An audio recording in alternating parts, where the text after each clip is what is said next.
Good afternoon, everyone. I'm wearing a tie from Mount Vernon Nazarene University, and say hello to all the alum out there. I want to begin today by talking about two friends that Fran and I lost this week, Bob Mills and Pat Flanagan, both from Miami Valley, both dear friends of Fran and me and our family.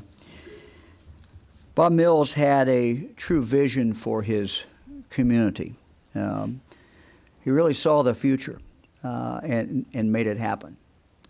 He saw what should be happening, 675, Wright-Patterson Air Force Base, Wright State University. He put it together. He made it happen. Miami Valley is different, is better because of Bob Mills. He saw the opportunity to connect really a post-BRAC growth at Wright-Patterson, saw that there were going to be more missions coming to the base. Connected that with what was going on at Wright State University for both the public and private sector to have access to a pipeline of workers, and just really envisioned it. He dreamed it, and it came true, and we're better off for it, certainly in Southwest Ohio and the rest of the state. He was ahead of his time. He saw the future. He made it happen. Our sympathy goes out to his wife, Barbara, daughters Janelle, Melissa, and all of his grandkids, who I know that he loves so very, very much. Also, stepchildren, Sarah and Alex. Let me also talk about Pat Flanagan. Pat died yesterday. Lawyer in Dayton, partner with Flanagan, Lieberman, Hoffman, and Swaim. Provided me with good counsel many, many times over the years. Chairman of the Montgomery County Republican Party for a number of years, member of the Republican State Central Committee. An amazing trial lawyer. He and my friend Bill Skink would team up. I was quite a pair. I just say this about Pat. Pat was someone that when I was trying cases, you'd love to try a case with him, but it would also just to be almost as much fun to be trying a case against him. He was a fun guy. He was very good at his craft, and I'm going to miss him very, very much. We send our condolences, Fran and I do, to his wife Florence, son Chris, and his daughter Ann. Let me start today with Dr. Andy Thomas. He's joining us by Skype. Dr. Andrew Thomas, Chief Clinical Officer at OSU Wexner Medical Center, as he's been advising me, my team throughout this pandemic. He was involved in helping us develop our public health advisory system, that color code that you're now seeing every week that we talk about. And Dr. Thomas, thanks for joining us. We appreciate it very, very much. Appreciate your time. And why don't you talk a little bit, because we're going to be talking later in this press conference about the color code and what the changes are. Every week we're going to announce the changes, usually on Thursday. And I know the data team went over the data yesterday and into today. But before we show everyone what changes there have been, I wonder if you could just describe for us how this system works. You have 7 indicators. How did that all come about? Thank you, Governor, for the opportunity to be here today and to be involved in the process. I think a couple of important messages in summary about the public health advisory system. One would be what you just mentioned. It's not based on any one single metric. It's based on a group of metrics that when you look at the trajectory of each and every metric, you see a trend that will, for any one geographic area of the state, provide an early warning that there are issues related to COVID-19 that need to get the attention of either local healthcare providers, local businesses, local schools, really the population in general. it's not meant to be a grade. It's not meant to be any sort of anything beyond a warning, much like a weather forecast might be, a warning of a storm coming in the future. It doesn't do much good to get a weather forecast when you can already see it raining outside. What this system is designed to do is to look forward.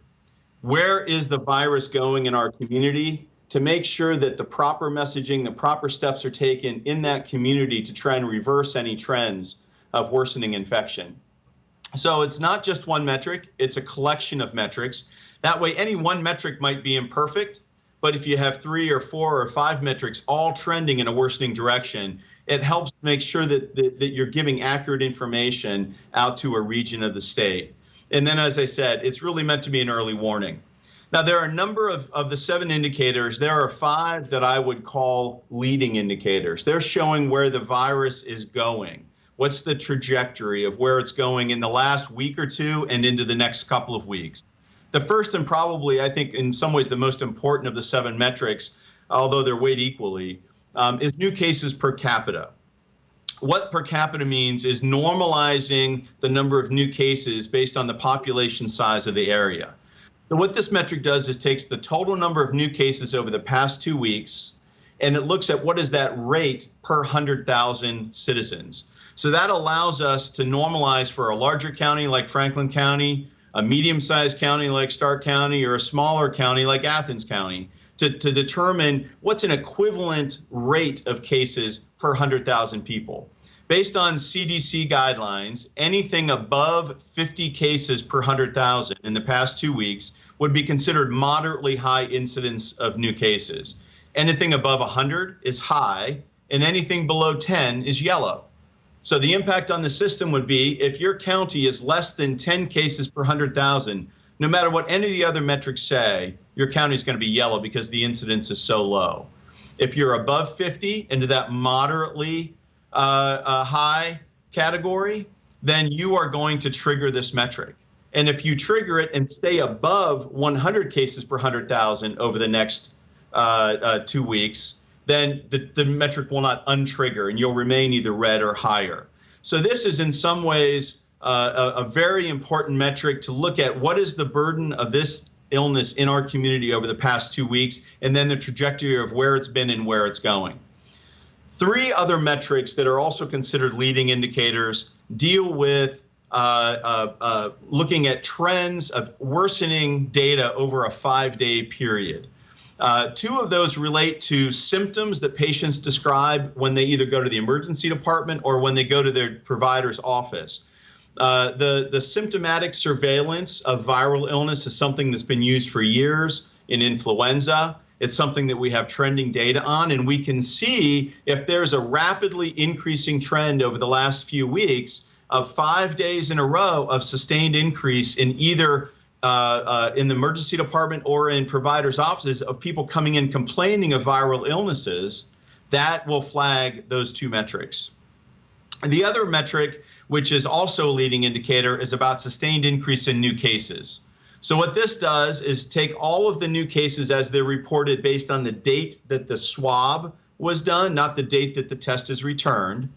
And it looks, once again, on a 7-day rolling average for a 5-day trend of increasing cases over the past few weeks to see that the disease is escalating in terms of the actual number of new cases. So different from the first metric, which is normalizing it based on the population, this is normalizing that trend based on that county's previous history. So if they're increasing in terms of the absolute number of cases compared to their baseline, that would flag. And the last of what I would call a leading indicator relates to congregate settings. So what we really want to try to measure with this alert system is what's going on in the community, not particularly in a congregate setting, although we care very much what goes on in a nursing facility, a local jail, or a local prison. To some degree, that may not have a lot of impact on what's actually going on in the rest of that community. So this metric is designed to not flag if greater than 50% of the cases each week over the last 3 weeks have actually just been in congregate settings. But if in any week in the last 3 weeks, greater than 50% of the cases are in the community of the new cases, then this metric will flag, which shows that there's community spread, not just in congregate facilities that may be driving the total number of new cases.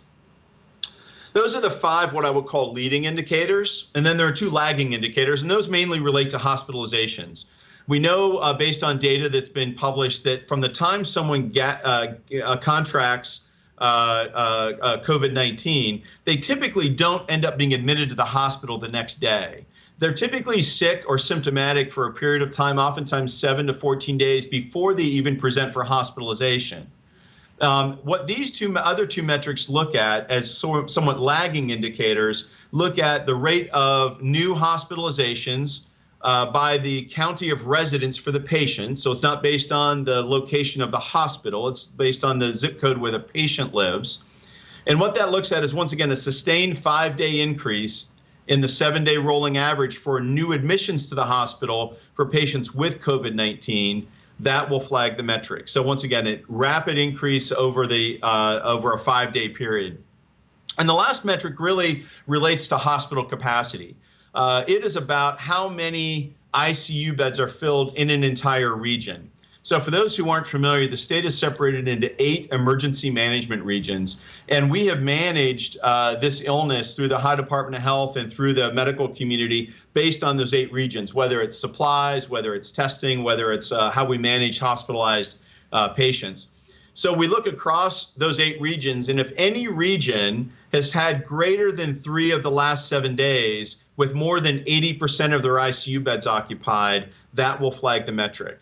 Now, they don't have to be occupied with COVID patients, but what this is a metric of is how full are our hospitals, because if all of the other things are trending, showing worsening signs of COVID-19 in our community, will there be hospital beds not only to take care of those COVID patients, but also patients who are having heart attacks, strokes, traumas, and other things. So if you get above 80% for an entire region, the counties in that region will flag for that metric. So once again, to summarize, 7 metrics, not 1. It's a mix and a balance of those.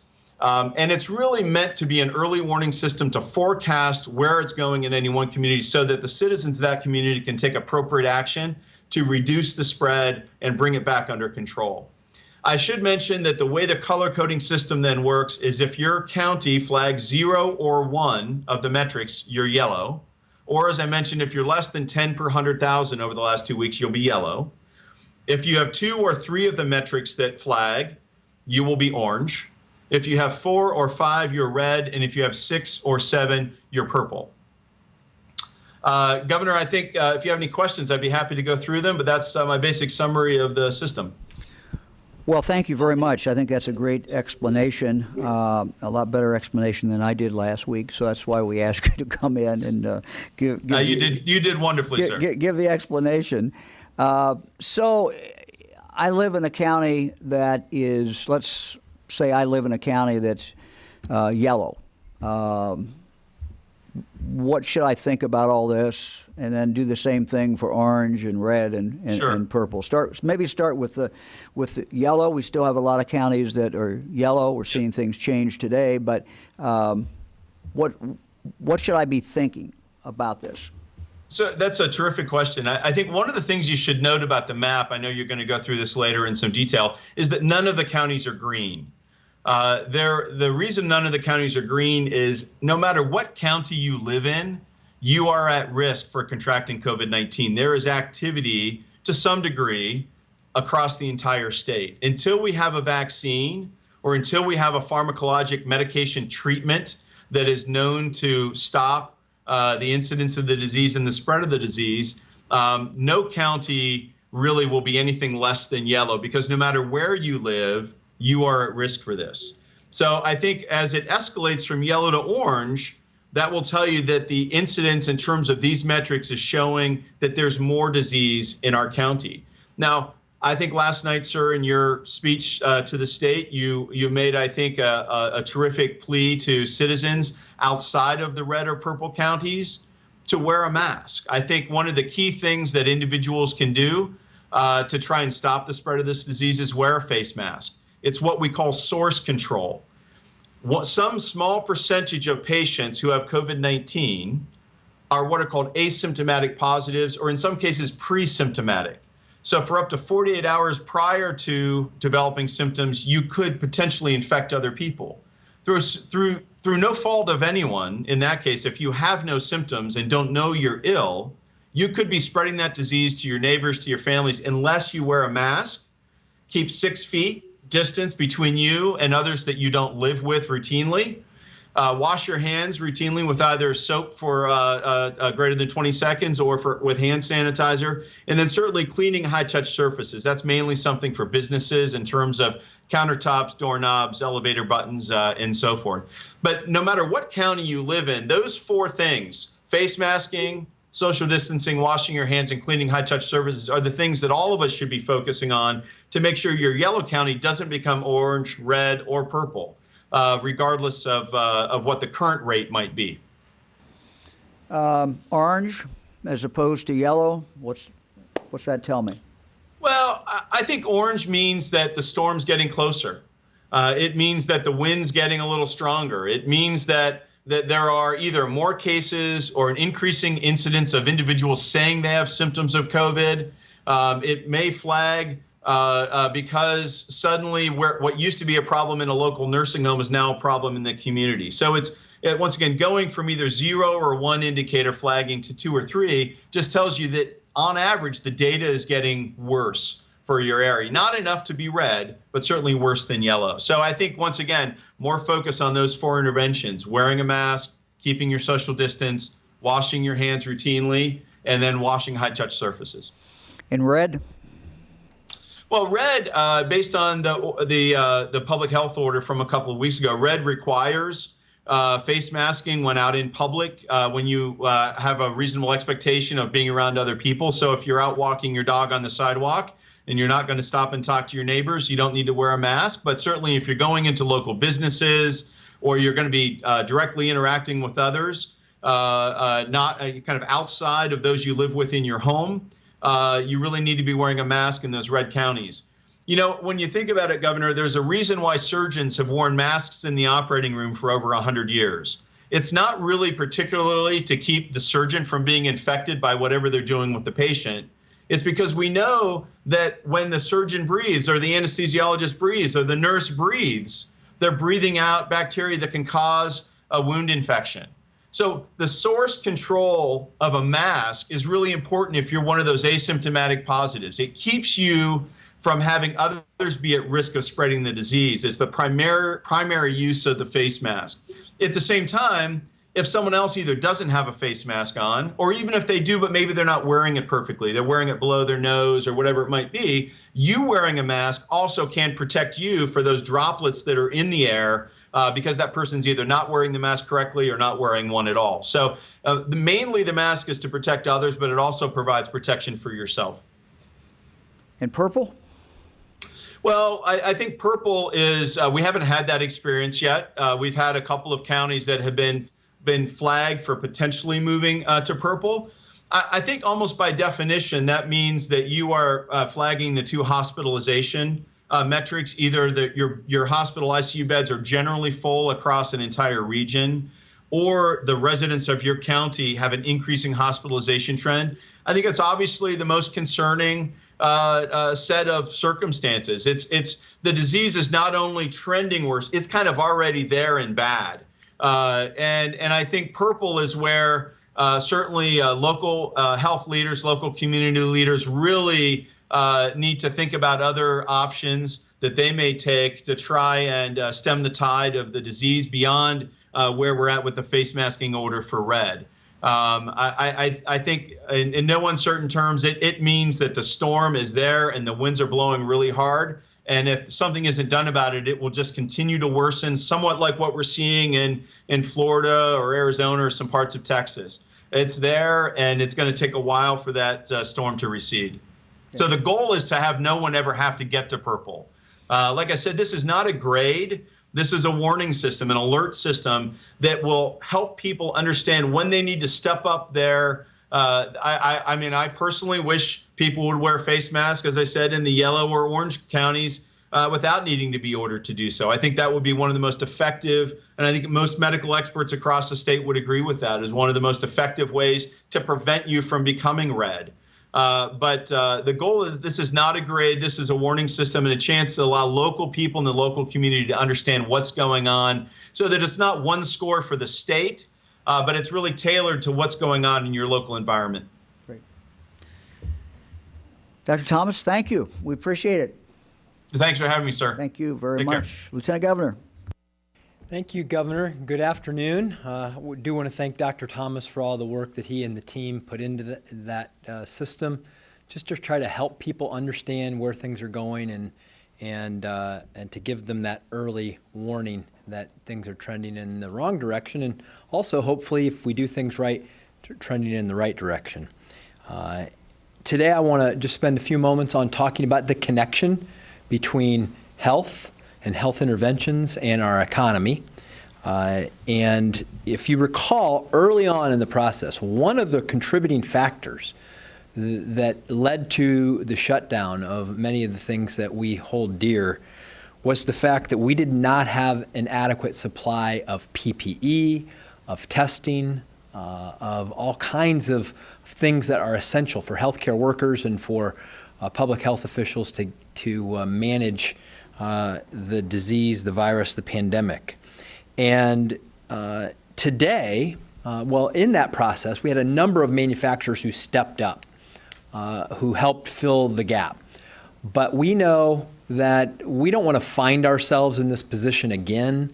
We want to sustain the production of PPE in our state so that those businesses can supply other places, but also mostly so that they can help make sure Ohio and hospitals and first responders and nursing homes and places like that have the adequate supply of PPE. So we're announcing today a $20 million grant funding program through the Development Services Agency to help manufacturers produce much needed personal protection equipment. The Ohio PPE Retooling and Reshoring Grant Program. For employers across the state, we know that they need it. We know that they need access to the PPE, and many Ohio companies have reached out and looked to get that supply, and we're going to continue to try to help these businesses build that supply chain. It's important that all aspects of the supply chain are part of this production. And we are confident Ohio companies will continue to innovate and find solutions for this shortage. And we're announcing grant funding for 68 Ohio manufacturers that will help make that happen. So 68 companies are going to receive these grants up to $500,000. Not all of them are $500,000, obviously, but up to $500,000 to retool or expand existing facilities in Ohio so that they can purchase equipment and upgrade the technology to produce and compete in this space. And projects are expected to create 829 new jobs and retain 1,133 existing jobs. And more than half the awards went to small businesses with less than 25 employees. So this is an important part of the economic development strategy that supports the health strategy that helps keep Ohio open for business and people employed. And while we're on the topic of PPE, we had a great call this morning with Jobs Ohio and Undersecretary from the State Department and a number of businesses from around the country to talk about reshoring more of this production to America and to Ohio. And Jobs Ohio and the people, the state of Ohio has procured approximately 65 million pieces of PPE, including masks, gloves, gowns, coveralls, thermometers, and the like, through the Department of Public Safety, Ohio Emergency Management Agency, Department of Administrative Services, and of course, the Department of Health. More than 50 million pieces of that PPE have been distributed across the state to the people who need it in business, in healthcare, on the front lines. And we have worked to fill the most urgent requests with those acquisitions. And we want to acknowledge the work of Jobs Ohio that to date has allocated nearly $70 million for more than 40 million units of life-saving PPE. Additionally, what Jobs Ohio is going to be starting for Ohio's small businesses next week is that they will put together kits with their 6 network partners, the Jobs Ohio partners across the state, to distribute 15,000 PPE toolkits for a total of 1.5 million 3-ply masks, 150,000 KN95 masks, and 15,000 bottles of hand sanitizer. Trying to get that out there so that we're not only distributing it, but we're using it, because we know, particularly in these hot spots, it's important. And we're going to be working with Chamber of Commerce's and urban leagues across the state to get that distributed. There is no doubt a big connection between our effective response to COVID on the health side and our economic growth as a state. And I want to emphasize something that the governor said last night. I thought that he did a really nice job of talking about the health of our citizens and healthy economy, and a couple of studies. So the Goldman Sachs research that talked about expanding masking by just 15% compliance could prevent the need to bring back stay-at-home orders and otherwise cost an estimated 5% of the U.S. gross domestic product, which would be close to $1 trillion. Those are numbers, and we talk about GDP and big numbers, but what we're really talking about here, these are jobs. We get this right. We continue to keep the coronavirus under control and move that curve instead of up, but in the other direction as we're experiencing this surge. It's incredibly important to keep businesses open and to keep those jobs available for people, because a job is the way you pay your mortgage, the way you pay your rent, the way you take care of your family, the way that you pay for your essentials and look out for your future. So we talk about big numbers and GDP and things like that. It's about real people. It's about their jobs. It's their lives and livelihoods, and finding a way for both of those to flourish. And all of these things are connected. And Ohioans have been getting it right. You look at what's happened in other places, but we just got to keep getting it right, not get complacent, and see this through. And when we do, our health and the health of our economy will benefit. So appreciate all the work that is happening out there to make this happen. And Governor, turn it back over to you. Thank you very much. Eric, we'll go right to the numbers. So we have today's numbers, and we'll put that up on the screen. As you can see from top cases, 1,290 new cases, much higher than it was a couple weeks ago. It's been trending in that area. The deaths, last 24 hours, 28 deaths, which is higher than the 21-day average. Also the hospitalizations, 115, higher than the 21-day average of 87. And ICU admissions are up as well. Let's look at the next slide, Eric. This is a trend that we are seeing. This is COVID patient count in Ohio hospitals. These numbers, as you can see, are going up. You're also seeing a trend going up in regard to those who are in ICU. Not a sharp increase, higher increase in numbers of those who are in the hospital. So this is a snapshot. How many COVID patients are in the hospital in one given day?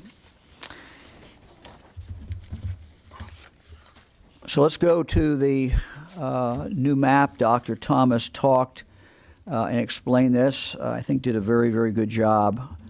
And what you'll see is there is good news and there is bad news. And so let's start with some good news. You'll see Hamilton County, Butler County, Cuyahoga County are still red, but they're off what we call the watch list, that would lead us going towards purple. So that is good news, and I'll go through each one of these counties. Also, good news that Trumbull County in the Mahoning Valley has dropped down one notch as well. We certainly hope that people in Trumbull County will continue to wear masks. But that is the new, that's the good news. We have bad news as well. But what we saw, for example, in Hamilton County, I just talk for a moment about Hamilton County because more people are wearing masks by every account, everyone I talk to. I just got off the phone with health commissioners from throughout the state of Ohio. You also had in Hamilton County the business the business community coming together, Procter & Gamble, supplying masks, their Mask On campaign. So a lot of good things coming together in Hamilton County as far as people wearing masks and becoming more cognizant, becoming more aware of the social distancing. And so what you really have seen is, the level was going up. That level may now be approaching, I'm not sure it's quite there yet, but it may now be approaching a plateau. So still at a high level, but slowing that increase down, and that's why you see with the Hamilton County, for example, they're not in fact moving up, and we've taken them off the watch list.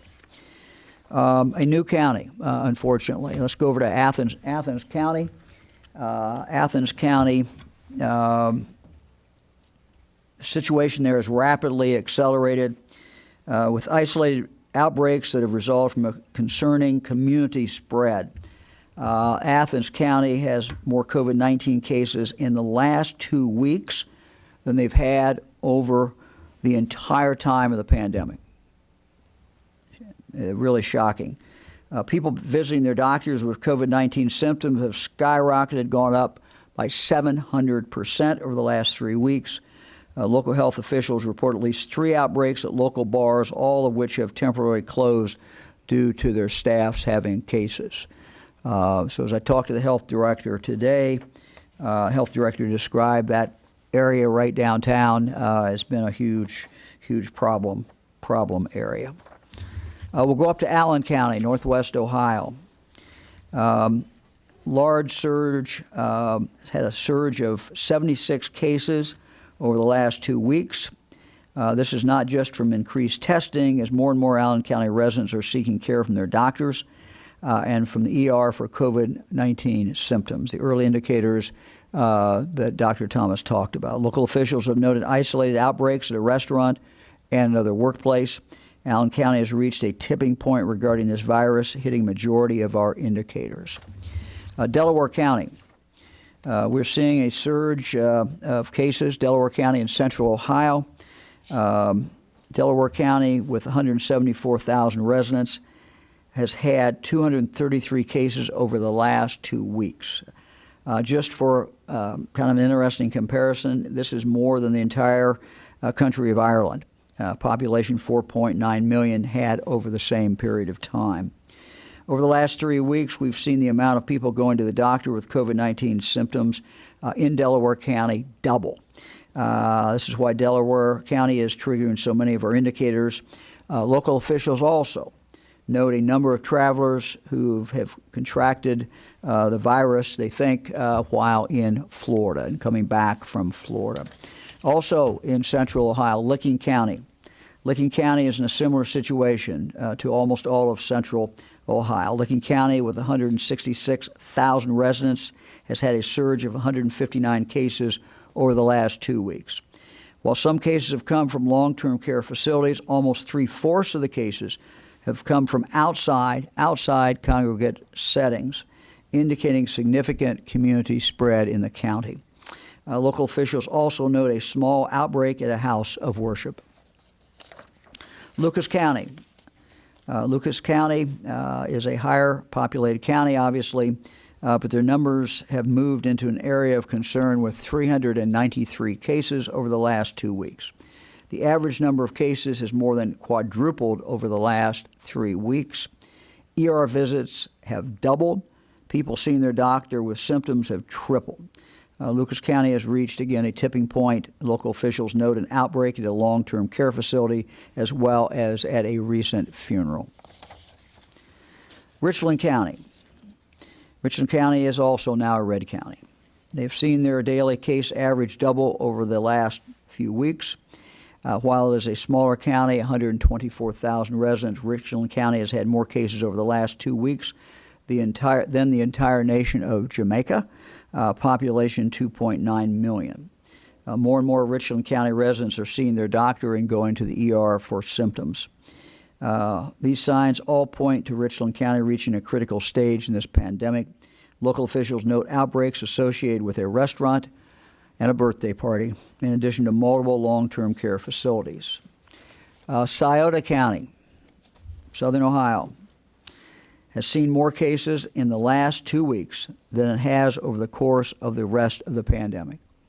More cases in the last 2 weeks than it has seen over the course of the rest of the pandemic.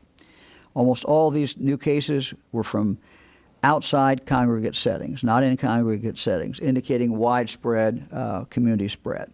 More people are going to their doctor and being diagnosed with coronavirus. Local officials note an outbreak at a daycare center and at least one other workplace, as well as just general community spread. Union County, back to Central Ohio, mirrors that of the rest of Central Ohio. Daily average cases have quadrupled over the last 3 weeks.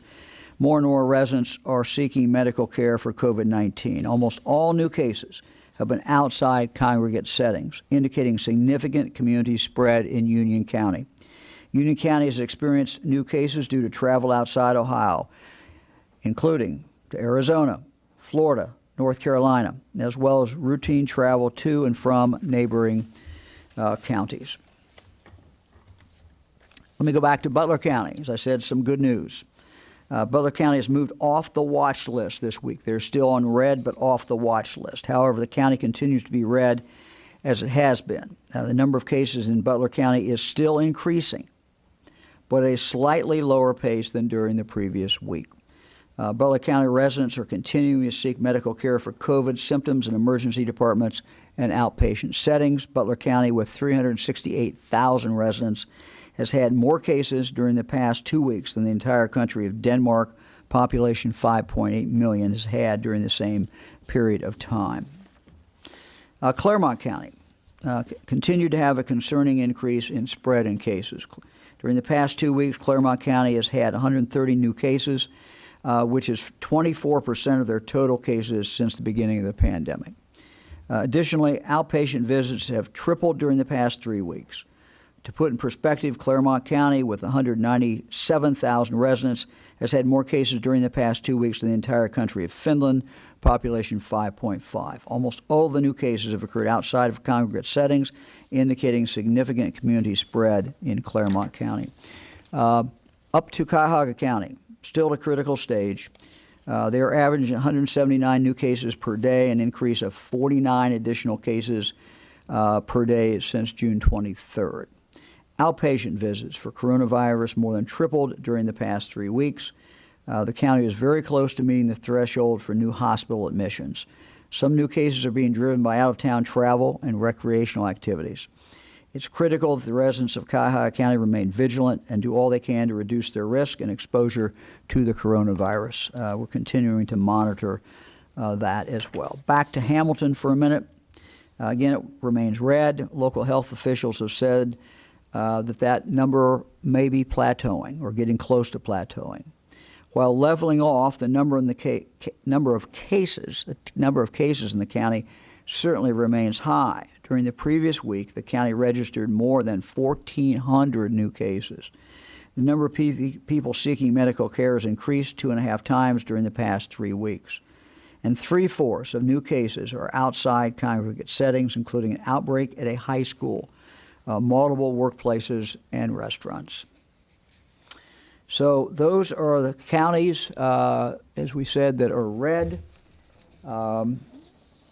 The order will be that at 6 o'clock tomorrow night, as we have done in the past, those counties will have a mandatory mask order.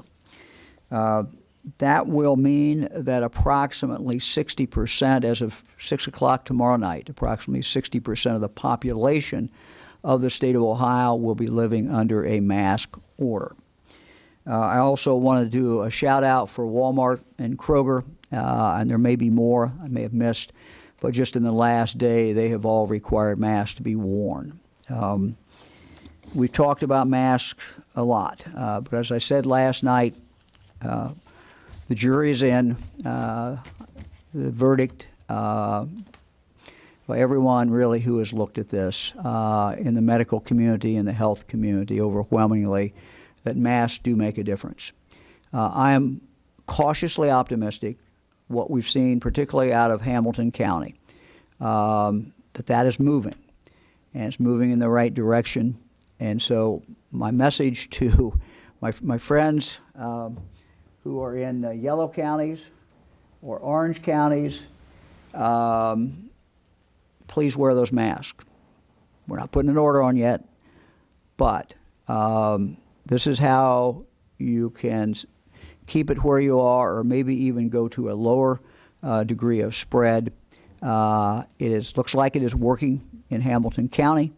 It's still early, but we're making progress. So this is the right thing to do. We've got to slow this thing down. Let me make one more comment. There will be liquor control hearings on August 3rd, 4th, 5th, 6th, and 7th. The Ohio Investigative Unit is a unit that normally focuses on liquor violations in the bars across the state of Ohio. They're a part of public safety. They are also, of course, now enforcing the rules regarding social distancing and mask wearing in these establishments. So we had a conversation today, as I said, with the Departments of Health. Also had a conversation with the Ohio Investigative Unit team. And so they will be following up, continuing to do their work, focusing on bars. Let me just say, most bar owners are doing a good job, but we do have bar owners out there who are not doing a good job. And so we've asked the health department to pinpoint those, and that will be work that's going to continue to be done by the Ohio Investigative Unit. We'll now open up for questions. Good afternoon, Governor. Marty Schladen, Ohio Capital Journal. First of all, I want to thank you for taking the time to talk to us in the press. I know you don't have a lot of it, but this is important. You said that you're not going to enforce your mask orders, saying instead that the intent is to get people to comply voluntarily. By that logic, why should I be arrested if I slam a six-pack and drive down I-70? Well, I don't think we quite said that we're not going to enforce it. What we said is we're not looking to lock a lot of people up. That's not the idea. The law can be a teacher. We are seeing that, for example, in some of our counties today where the mask order has fundamentally changed people's behavior. I think that without an order from me, people are beginning, I think, to understand the gravity of the situation. I think they're seeing the importance of wearing a mask. We are enforcing this, and as I just talked about, our investigative unit will be out again this weekend. They'll have additional people.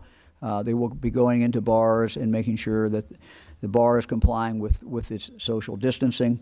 And again, I think it is a change in culture that we're looking for. We are not a people historically that wear masks. That's just not what we do.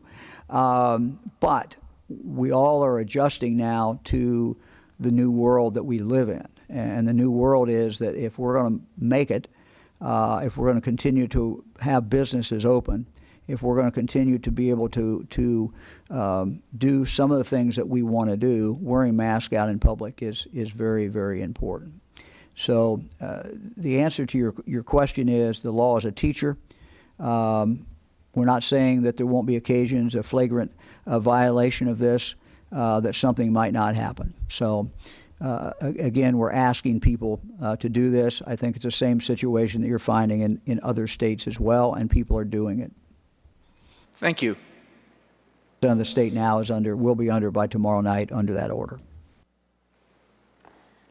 Governor DeWine, this is Laura Hancock with Cleveland.com. You've talked a lot about counties needing to work hard to head off becoming purple. You acknowledge that in Southwest Ohio that's been prevented. And I was just wondering what goes into place when a county becomes purple that would be different than when they're red. Besides the mask order, which they already have if they're red, what happens when you become purple? Why is that so bad? We have not tied anything to that, and I go back to what Dr. Thomas said, who was involved in putting this together. We have heard for some time from counties who have said to us, look, we're different. We're a rural county. We don't have as many COVID cases, et cetera. So what we decided to do is to really be able to inform people every week on Thursday, it looks like, and we're going to tell you where your county is. And as Dr. Thomas said, this is an early warning sign. This is like getting the weather report. This is saying, hey, there's a front moving. It's coming. You better take shelter or you better start doing something. What's different about in the weather is that the weather we can't do anything about. We can take shelter, and that's about all we can do to impact the weather. In this case, we can do something with this information, not just take shelter, not just look outside and say, hey, it's going to rain in an hour. I won't go out and water my plants because they're going to get rained on anyway. But it's very different with this type of information. This type of information is usable. And what it really says to people is, this is where my county is. So I know that right now around Ohio, there are people who are said, well, that can't be. They look to their spouse and they say, well, that can't be. Our county can't be red. Well, they are red, and they're red for a reason. And they're red because we are seeing these early indicators. And so this is to inform people in Ohio, in a specific county, here's what your situation is. And what we're starting to see is, look, it's early, but what we're starting to see, for example, in Hamilton County, some in Butler County, and other counties is, they're starting to get it and say, okay, we do have a problem. We don't want to be Florida in 3 weeks or 4 weeks. And if we don't want to be Florida, we got to do something now. So it is to inform people. And I'll go back to something that I've said time and time again. And I said this last night. We fixate a lot, I understand that, on what Mike DeWine orders or what the health department orders or what your local health department orders. But the truth is, no matter what I order or don't order, the most important players in this game are the 12.7 or so million people in the state of Ohio. You control where Ohio is going so much more than I do. And we have these colors because we want to be able to tell you, for example, Central Ohio is red hot. We want to be able to tell you Southwest Ohio, we have some challenges here. And then we got a surprise probably. If you're in Scioto County, you may not have seen this coming, but this is an early warning. Hey, we got a problem in Scioto County. And you could go around to Athens, and you could, every other county, Richland County. And so that's the purpose of this. It's to inform the public in that county so that they can take action. And we ask them to take action. Thank you. Hi, Governor. Andy Chow with Ohio Public Radio and Television State House News Bureau. Your message last night was about pleading with people to take the virus seriously, to do what they can to wear a mask. How will you know if that message sunk in? What kind of metrics are you looking for to tell you that it is shifting in the right direction? And what will you do if the numbers continue to get worse? Well, I think we can see a difference. And I'm not saying we can see a difference since last night, but we can see a difference in some of these counties. I think you're seeing more people who are wearing masks. So one very tangible way is to see how many people are wearing masks. And look, I get calls, I get texts from people who say, look, my child can't wear a mask. There's a medical reason. So I would just say, look, if we're all in this together, if there's a child or there is someone who is not wearing a mask, do not assume that they are in defiance of what the order is. And don't assume that they don't care about other people. So, but I would say, the vast, vast majority of us can wear a mask. at least when we go into a store. And that's really what we're asking people to do, is to make a minimal commitment, a minimal sacrifice, a short-term sacrifice for a long-term gain. And the long-term gain is kids will be back in school in the fall. Long-term gain could be our kids can play football, our kids can play basketball, whatever it is. Look, we don't know what the future is, but we can impact that future, certainly by what each one of us do. So that's really what we're looking for. We're looking for people in what they do every day. And again, when I see significant companies in the state of Ohio who are saying, you come into our retail establishment, you will wear a mask. Everybody's starting to get it. And again, you may have a small number of people who, for some reason, can't. God bless them if they can't wear a mask, that's fine. But the vast majority of people can wear a mask, and we're asking them to do it. And I think we're starting to see some certainly movement in that direction. What's the or else scenario of do this or else? What's going to happen if the numbers don't get better? Look, as I said last night, as governor of the state of Ohio, I will do what I have to do to protect the people of Ohio, and that's what I'm going to do. Now we're going to constantly look and see. I had a good conversation, for example, today on the phone. We had most of the health directors from all over the state, and just asking them, what are you seeing? You know, what type of things are causing the problems? So these are the notes I wrote down. These are my notes. I wrote them in the car, and I'll just read them in no particular order. And I don't think they're not meant to be in order, but these what came up: block parties, literally people getting together in block parties, neighborhood get-togethers, bars, churches. Mention, of course, about young people, and the data's clear. 20 to 29-year-olds, the numbers have gone up, dramatically. Travel, people coming back from traveling, and from hotspot states, restaurants. These are just some of the things that I wrote down. John, I don't know if you had any more. You were on the same call I was, but it was. Look, it's. As you listen to that list, and I heard, I was listening to the same call the governor was, what people are saying is that what we're hearing from health officials is just people's individual responsibility. In some cases, they're not living up to it in the sense that they are not following the rules that we all have encouraged people to follow of the distancing and not gathering together in large groups. And I get it. It's like you see your family like, well, this is my family. They don't. Well, your members of your family, my family, anybody's family who hasn't been following the recommendations and exposing themselves can then turn quickly and expose 10 of their family members to it. And it's what people do. You may say, I'm doing great 8 hours a day at work. There's a great working environment. But if just one of you in that group kind of deviated from that, went out, did something that maybe was a little more risky, contracted coronavirus, you're walking around asymptomatic, you're shaking hands, giving hugs, doing the things you've always done, that's a recipe for disaster for the spread. And it can happen just like that, where one person gives it to four give it to 12, and it can spread pretty quickly. So it's just everybody in their personal lives making good decisions so that they don't put each other at risk. And that's what we were hearing from the health department officials today, that they were really on the governor about just share that message about people needing to do these things. And he does it every day. I don't know that the governor could implore people to do this more than he has. He does it every day.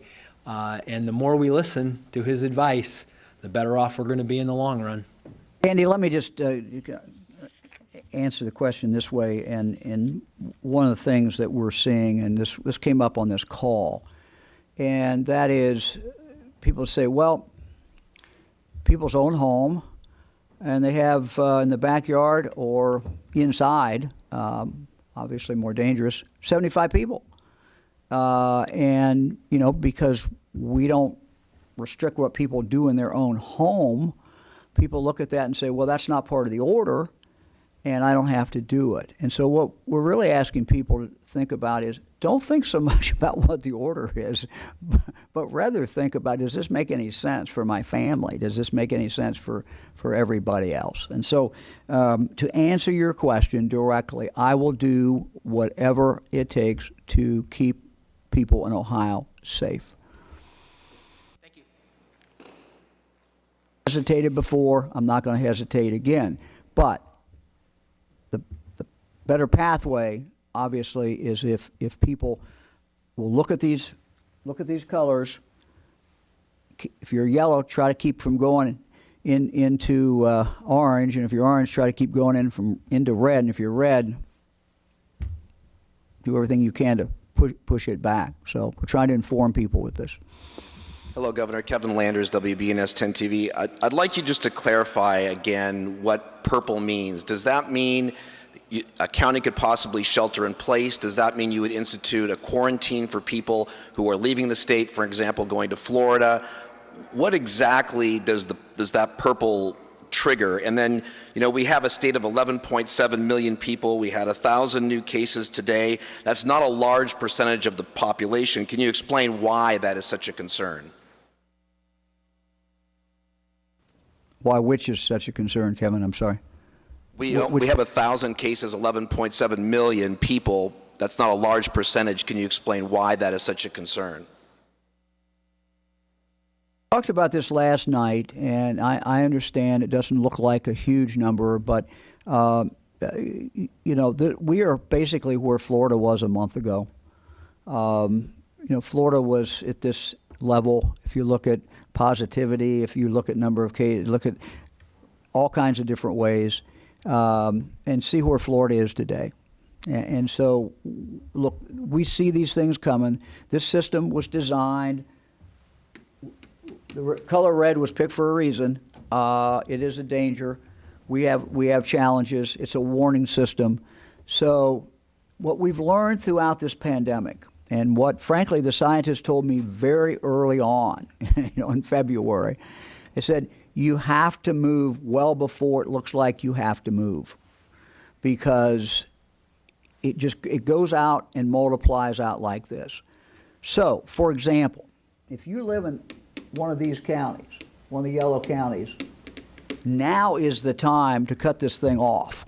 It's so much easier to do it. So much easier to do it with if somebody comes down with it, tracing, a person's isolated for the period of time, anybody they've talked with or they come in real close contact with, and you just cut it off. You cut at the knees. And it's so much easier. When you get here, it's harder, and when you get here, it becomes much, much harder. So you got to look down the road. Now, we are losing a lot of people every single day. And we not only have people who are dying, we have people who have long-term health issues. So I would not, as we look at the number of people who are coming down with this, I would in no way minimize that. But I would also say that the real concern is the future and how this bodes for the future and how this stuff multiplies and it just goes out like that.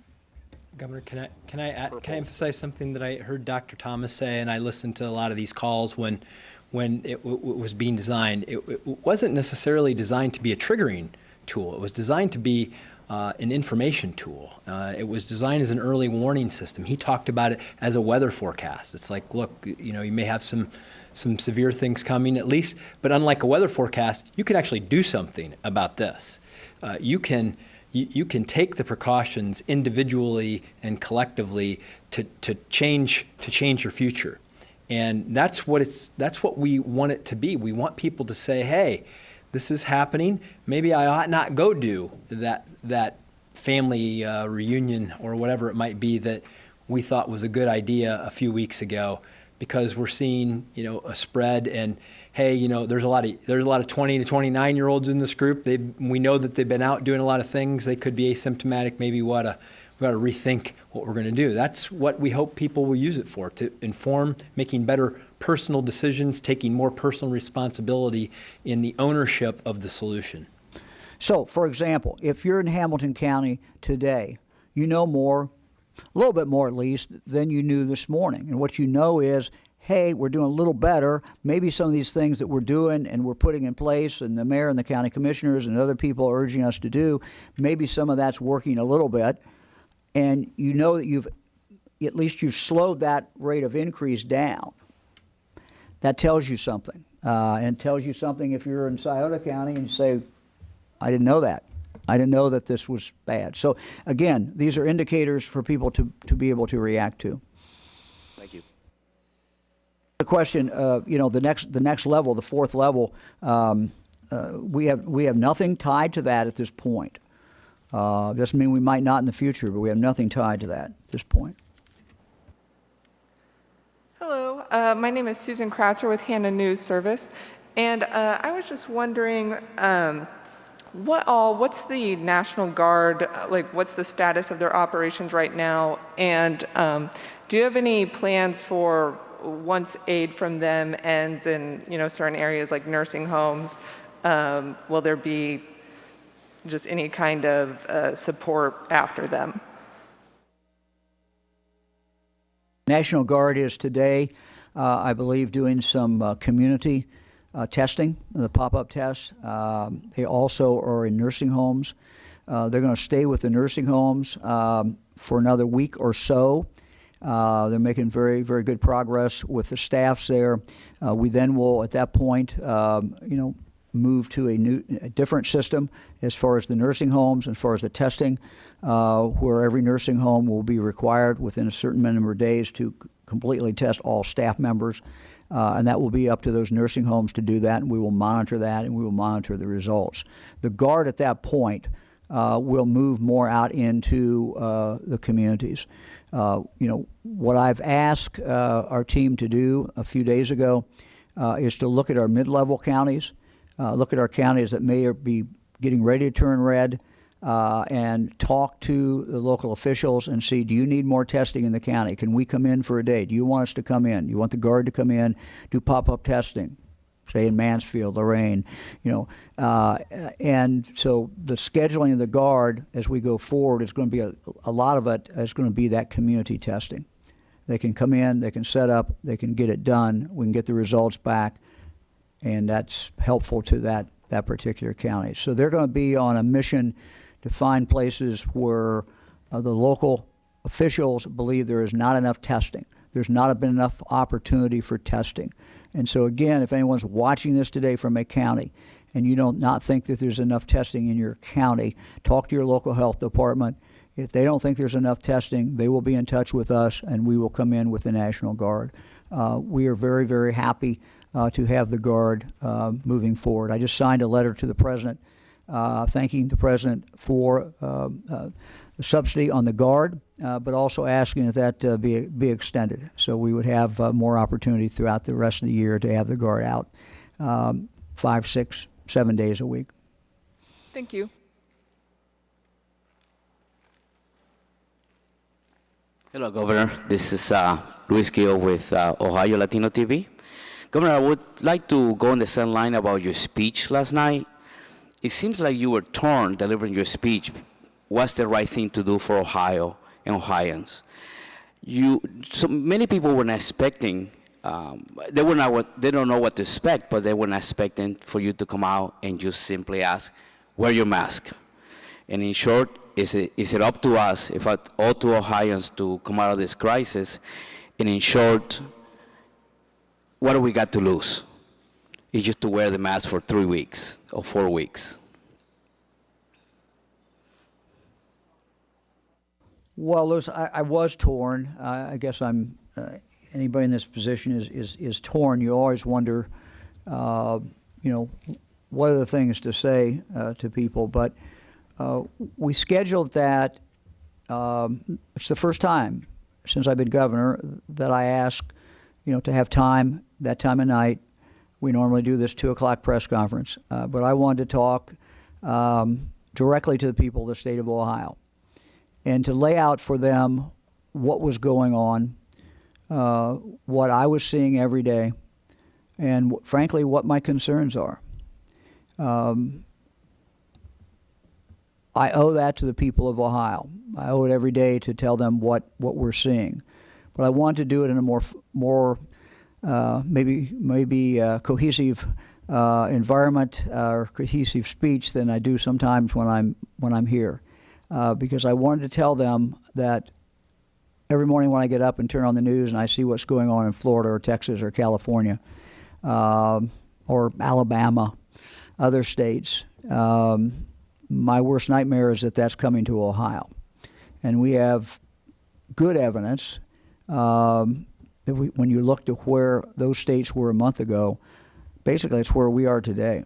And we got trend lines. I mean, look at this map, how it has changed 3 times. You've seen it.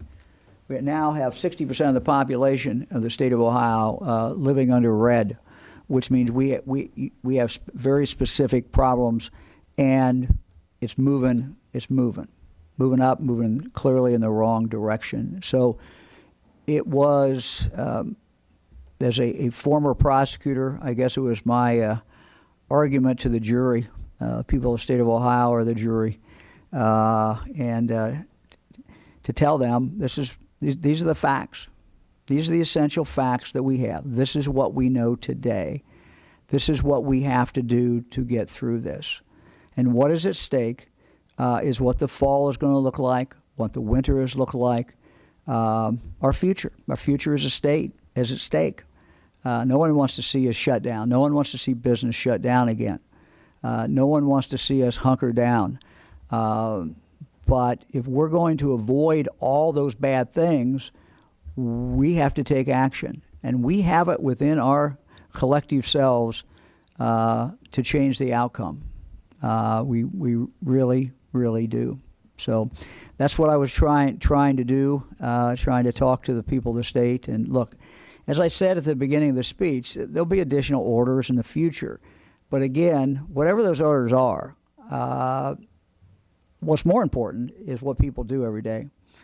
And that's why I wanted to talk at 5:30 when I thought maybe people maybe are getting home, people turn on the TV, watch a little news, and they might come across Mike DeWine on there, and maybe they'd listen to a few minutes, and I'd have the opportunity to tell them what was on my heart and what I'm seeing and what I'm concerned about. Thank you. Good afternoon, Governor DeWine. Ben Schwartz with WCPO in Cincinnati. Governor, I know you've been answering a lot of similar questions to this today, but I do want to ask, Governor, what will happen if people in counties nearing level 4, like Athens, for example, with a whole lot of community spread, simply don't listen, don't wear masks, and the virus continues to spread? Do you see them going into a stay-at-home order for solely just the county or something like that? Yeah, Ben, I don't know. We're going to do what we have to do. Local health department's going to do what they have to do. But buck stops with me. I'll make the decisions. But what really will happen, whether we issue an order or don't issue an order, if it's so widespread that people are scared, then the economy kind of shuts down. You look at Athens, for example. Let's take Athens County. And John and I were on the phone with the health director, along with other health directors on the phone. I said, look, what's going to happen? What's going to happen in the fall when these kids come back to school, when OU is back, and you've got thousands and thousands of kids? So, and that's that's the concern. I mean, it's July, and we're seeing this in Athens now, so we're concerned. And so it's time. Okay, there's a warning. Now it's time for us to get control of that.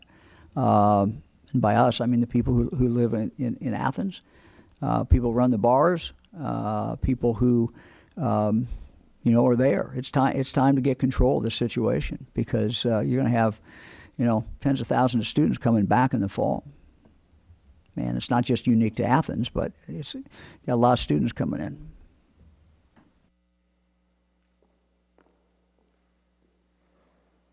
Governor Stephanie Kuzudom with WKRC Local 12 in Cincinnati. I was wondering, besides the OHSAA, who are you consulting with specifically before making decisions on how fall sports should begin? And what do you hope to learn from them? And what are they advising for the start of competition for both contact and non-contact sports? You know, I missed part of that, and I apologize. In regard to making what decision? That's the part I didn't get. In making decisions on how fall sports should begin? Look, we're monitoring these numbers and we're looking at, and we're trying to see what is going on. I'll take the first part of that. John's been working directly with schools. I know he's also been working directly with the Ohio High School Athletic Association. So, John, you want to get the particulars on that? Sure. You would be surprised how many people there are to consult with. We know about the professional teams who we've been consulting with them. We know about the Ohio States, but there's also the Mid-American Conference, other conferences from Division I to Division III who are interested in this at the college level, high school sports. But then you also have AAU and club sports and things like that, and people who own athletic facilities who run sports leagues in them. So you have that diversity of voice. It reminds me of the reopening schools. It's hard to come up with one set of plans that address the unique circumstances that everybody operates under. And that's the complexity of this. You want to try to treat people the same. You also understand that there are unique sets of circumstances. And we're doing this in an environment where we've had an increase in the number of cases and certainly in some parts of the state. So we're trying to balance the fact that we know sports are an integral part of Ohioans' lives, that kids really value them as part of their character and personal and physical development.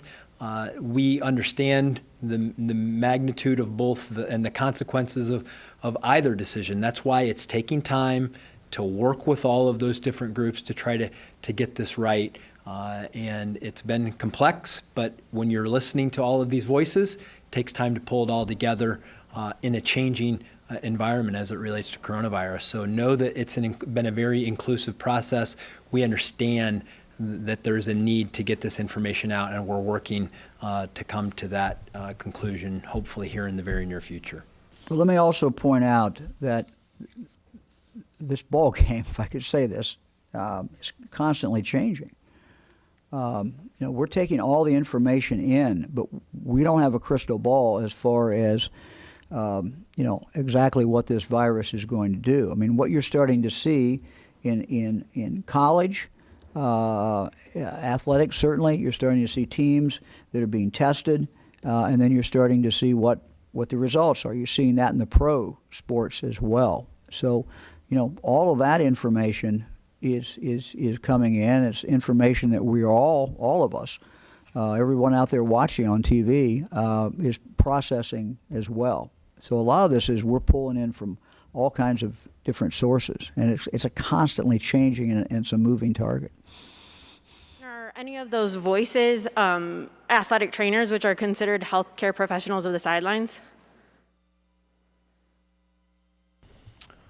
Well, we consult with the schools. Athletic trainers are included in that. I don't know that we've talked specifically to an association of athletic trainers. I know we've talked to individual athletic trainers. Their voices matter in this as well. Thank you.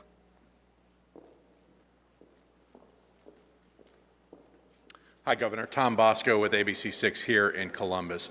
There still seems to be uncertainty as to single patients with multiple positive tests for coronavirus. How are those being counted, and how do those affect the overall counts and the overall numbers that you're looking at in the state?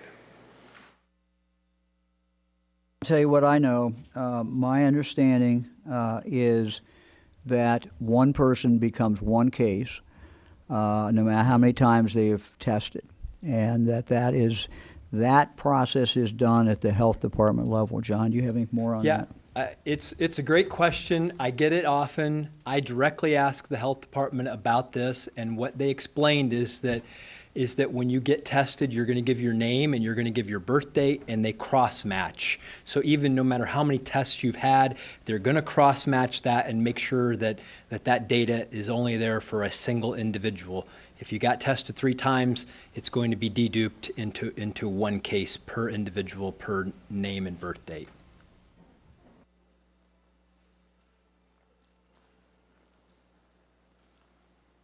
Good afternoon, Governor. Randy Ludlow with the Columbus Dispatch.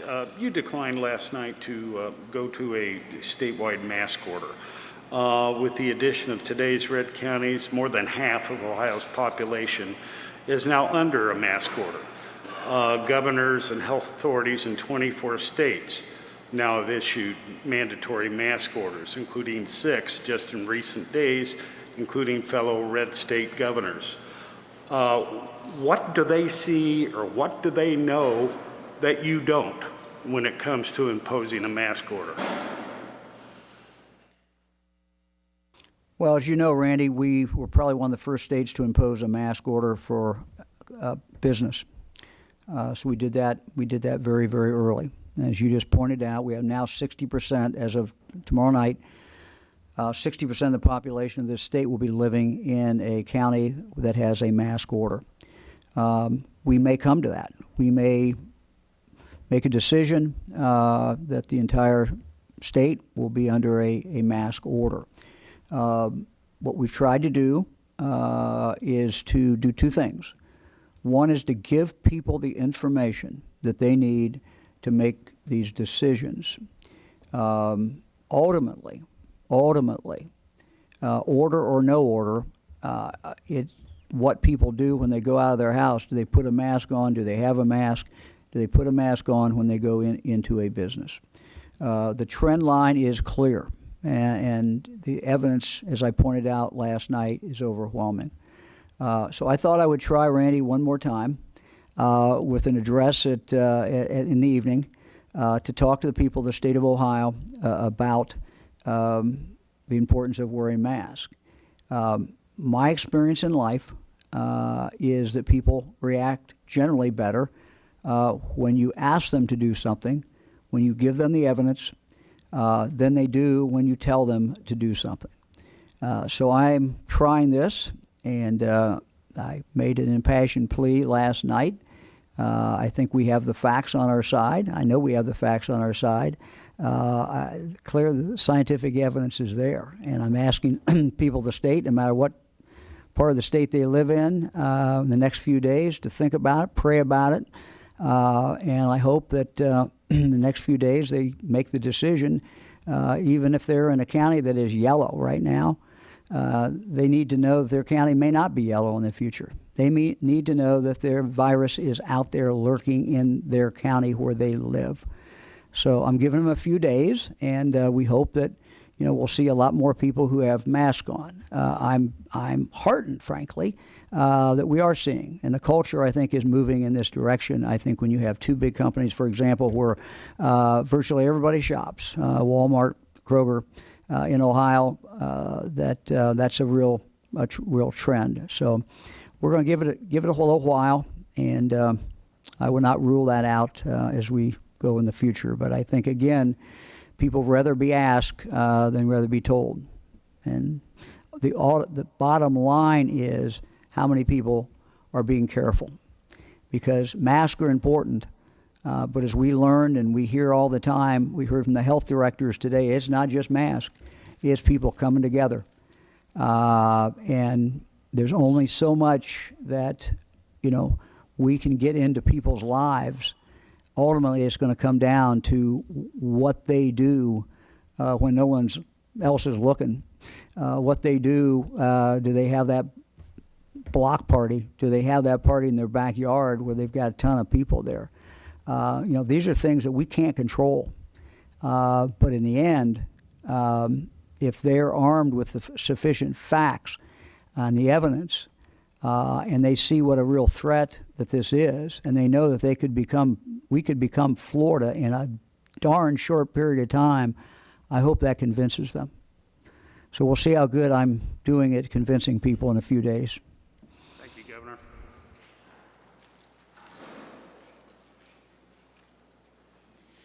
Good afternoon, Governor. It's Laura Bischoff, Dayton Daily News. Based on the current trends in those 19 red counties, and especially in light of the case numbers increasing among young adults, what concerns you about college students returning to campuses at University of Dayton, Wright State, University of Cincinnati, Ohio State, in mid-August, which is just 4 weeks away? A lot. I think everybody should be concerned. The colleges are doing what they can. Some of them have alternative plans. Some are going partially distance learning. I think the next few weeks are going to tell the tale, frankly. We're talking about K through 12. We're talking about college. We all want kids back in school. What we do today, literally today, tomorrow, the next day, is going to determine whether that occurs or whether that does not occur. And it's not going to take an order from Mike DeWine. People are going to figure it out. And if these trend lines continue, if we continue to see more of these counties,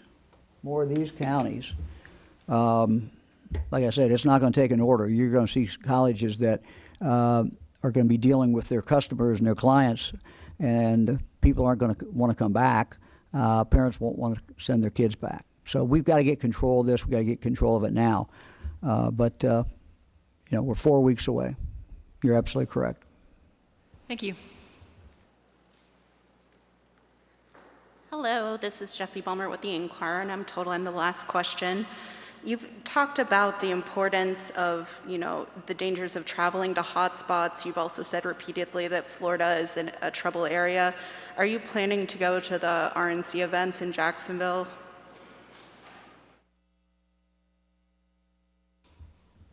Well, again, I don't have a crystal ball to see exactly how it's going to take place yet. I'm a delegate for the president. We'll see. I'm not going to make that decision. I don't have to make that decision. Quite candidly, virtually every waking hour, I'm focused on Ohio. And the thought of even being away from Ohio that long a period of time is probably not something that I think is a great idea, but we'll see.